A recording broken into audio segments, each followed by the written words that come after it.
এই মুহূর্তে কথা বলবেন ব্র্যাক ইউনিভার্সিটির প্রতিনিধি ফারাবি ভাই। কথা বলবেন ফারাবি ভাই। আমি ভাইকে সংক্ষেপে কথা বলার জন্য অনুরোধ করব।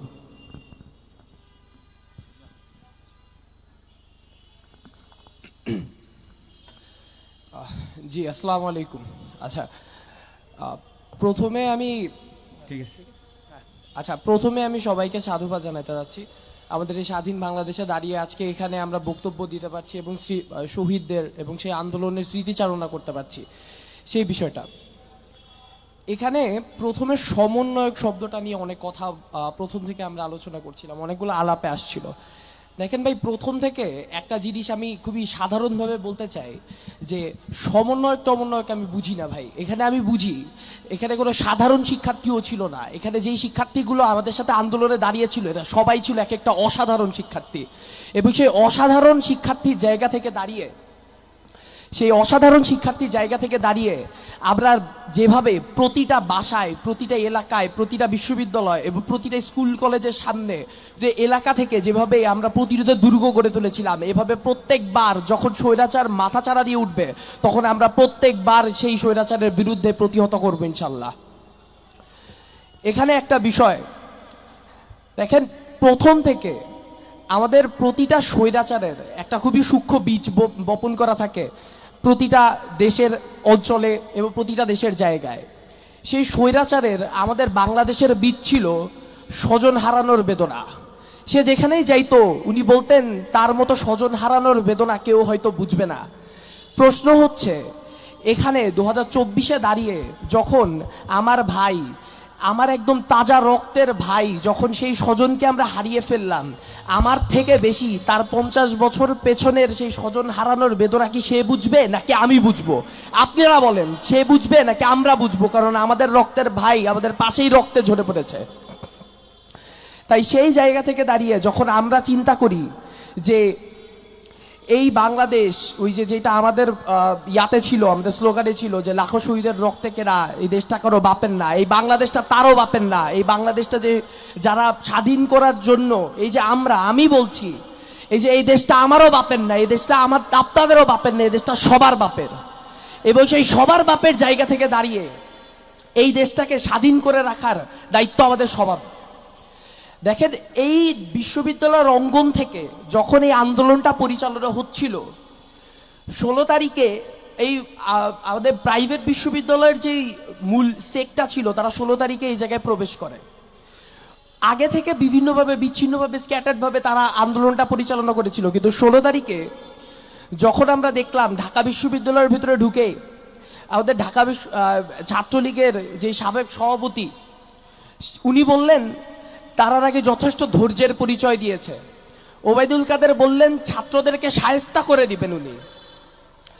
তারপরে এখান থেকে ছাত্রদের কর্মসূচিকে প্রতিহত করে ছাত্রলীগ কর্মসূচি করলো, এবং সেই কর্মসূচি করলো পুলিশের সহায়তায়, এবং ছাত্রদেরকে খেলায় দিয়ে বাইর করে দেওয়া হইল।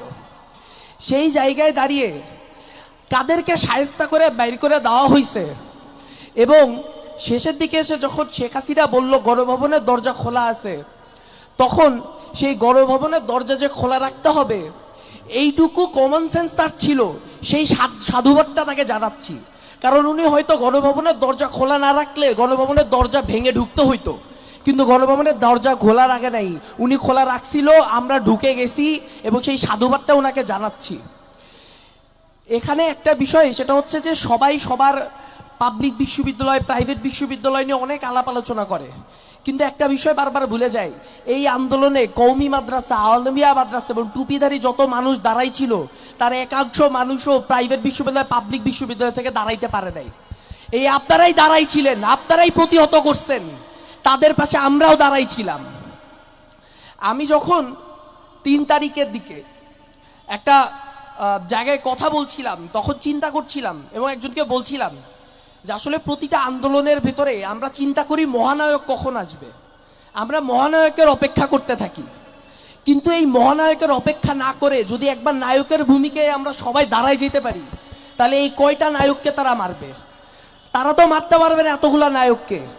তাই আমরা মহানায়কের অপেক্ষা না করে আমরা নায়কের ভূমিকায় উত্তীর্ণ হতে পেরেছি, এবং এই স্বৈরাচার, এই খুনি রেজিমকে আমরা উৎখাত করতে পেরেছি। সেই জায়গা থেকে আর কোনো স্বৈরাচার মাথাচাড়া দিয়ে উঠতে পারবে না, সেই প্রতিজ্ঞাবদ্ধও আমরা গ্রহণ করেছি ইনশাল্লাহ। তাই আসলে বলা তেমন কিছু নাই, তবে এই জায়গাটা একটা বিষয়ে আমি একটু জোর দিয়ে বলতে চাই। 26 তারিখ যখন 19 তারিখের পরে 19 তারিখ থেকে কারফিউ জারি হয়ে যায়, তখন 26 তারিখে আমার সাথে এখানে সাকিব ভাই ছিল, আরো একজন ভাই ছিল ফরিদ ভাই, আবার তার সাথে কথা হয় এবং আমরা তখন ডিসিশন নেই যে পাবলিক বিশ্ববিদ্যালয় তো হল আছে, তাদেরকে হল থেকে তাড়াই দিছে এবং তাদেরকে এক প্রকার ছত্রভঙ্গ করে ফেলছে। তাদের তারপরও সংগঠিত হওয়ার একটা জায়গা আছে, কারণ পাবলিক বিশ্ববিদ্যালয়ের একজনের কাছে খবর দিলে 100 জনের কাছে খবর চলে যায়, কিন্তু প্রাইভেট বিশ্ববিদ্যালয়ের জায়গা থেকে এই জায়গাটা ছিল না। একজনকে যদি আমাকে আনতে হয়, 100 জনকে যদি আমাকে আনতে হয়, তাহলে আমাকে 100 জনকেই ফোন দিয়ে আনাইতে হইবে। ওই জায়গা থেকে তখন আমরা প্রতিটা প্রাইভেট বিশ্ববিদ্যালয়ের সাথে যোগাযোগ করা শুরু করি, শুধুমাত্র ফোনে ফোনে। প্রাইভেট বিশ্ববিদ্যালয়ের সাথে যোগাযোগ করে আমরা মাত্র 2 দিনের সময়ে এবং মনে হয় মাত্র 10টা থেকে 12টা ফোন কলের মাধ্যমে, যেটা সাকিব ভাই বলছিলেন, পুরো বাংলাদেশের 119টা প্রাইভেট বিশ্ববিদ্যালয়কে একত্রিত করি এবং সেখানে আমাদের অনেকগুলা কওমি মাদ্রাসারও ভাই ছিলেন, সেখানে আমাদের অনেকগুলো আলিয়া মাদ্রাসারও ভাই ছিলেন এবং সেখানে আরো অনেক ভাই ছিলেন। তো এই যে সংগ্রামটা, এই সংগ্রামটা অ্যাকচুয়ালি এত সহজ ছিল না, এই সংগ্রামটা অনেক কঠিন ছিল এবং সেই কঠিন সংগ্রামের জায়গা থেকে দাঁড়িয়ে আমরা দেখছি আজকে স্বাধীন বাংলাদেশে দাঁড়িয়ে বিভিন্ন তৃতীয় পক্ষ, বিভিন্ন রাজনৈতিক দলের ব্যানারে তারা এই আন্দোলনের যেই গৌরবটাকে তাদের নিজেদের করে নিতে যাচ্ছে, সেই গৌরবটাকেও আমাদেরকে প্রতিহত করতে হবে এবং সেই গৌরবটাকে প্রতিহত করার মাধ্যমে স্বাধীন বাংলাদেশকে আবার নতুন করে পুনর্গঠন করতে হবে। এবং এই বলে শেষ করতে চাচ্ছি, এই কথাটা সবসময় মাথায় রাখবেন, আমাদেরকে একটা মিথ্যা কথা বলা হয়েছে, আমাদেরকে বলা হয়েছে পরাধীনতার বিপরীত স্বাধীনতা।